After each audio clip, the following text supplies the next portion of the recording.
Thank you so much Vinayak. ഇന്ന് വിനായകൻ എന്ന് പറഞ്ഞൊരു ഫോളോവറിൻ്റെ ഒരു അടിപൊളി ഗിഫ്റ്റ് എനിക്ക് അയച്ചു തന്നിട്ടുണ്ട്. പുള്ളി അത്യാവശ്യം അടിപൊളിയായിട്ട് ഫ്രെയിം ചെയ്യുന്ന ഒരാളാണ്. അങ്ങനെ നമ്മുടെ BMW E34ൻ്റെ ഒരു ഫോട്ടോ എടുത്തിട്ട് ഫ്രെയിം ചെയ്ത് അയക്കാമെന്ന് പറഞ്ഞ് സംഭവം എന്തായാലും നമുക്കൊന്ന് അൺബോക്സ് ചെയ്ത് നോക്കാം. സത്യം പറഞ്ഞാൽ കുറേ നേരമായി അൺബോക്സ് ചെയ്ത് തുടങ്ങിയിട്ട് ഈ സംഭവം ഒന്നും തീരുന്നില്ല. അത്രമാത്രം അടിപൊളിയായിട്ടാണ് പുള്ളി എനിക്ക് പാക്ക് ചെയ്തിട്ട് അയച്ചത്.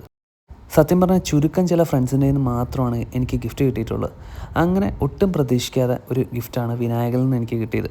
പലപ്പോഴും പല കാര്യങ്ങളും നമ്മൾ മാനിഫെസ്റ്റ് ചെയ്യുമ്പോൾ നമ്മുടെ ജീവിതത്തിൽ നടക്കുമെന്ന് പറഞ്ഞത് സത്യമാണ്.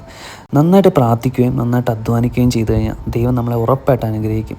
അതിനൊരു തെളിവാണ് എൻ്റെ കയ്യിലുള്ള ഒരു BMW E34. ശരിക്കും ഒട്ടും പ്രതീക്ഷിക്കാതെയാണ് എൻ്റെ ലൈഫിലേക്ക് ഈ ഒരു വണ്ടി കടന്നു വന്നത്. അതുപോലെ തന്നെ ഈ ഒരു വണ്ടിയുടെ ഫോട്ടോ കാണുമ്പോൾ ഞാൻ ഒരൊറ്റ കാര്യം മാത്രമേ പറയുള്ളൂ, അത് ദൈവത്തിൻ്റെ അനുഗ്രഹം കൊണ്ട് മാത്രം കിട്ടിയൊരു വണ്ടിയാണ്. എന്തായാലും എനിക്ക് ഭയങ്കരമായിട്ട് ഇഷ്ടപ്പെട്ടു. ചിലത് ഒട്ടും പ്രതീക്ഷിക്കാതെ കിട്ടുന്ന ഗിഫ്റ്റിനാണല്ലോ ഭയങ്കര ഒരു വാല്യൂ ഉള്ളത്.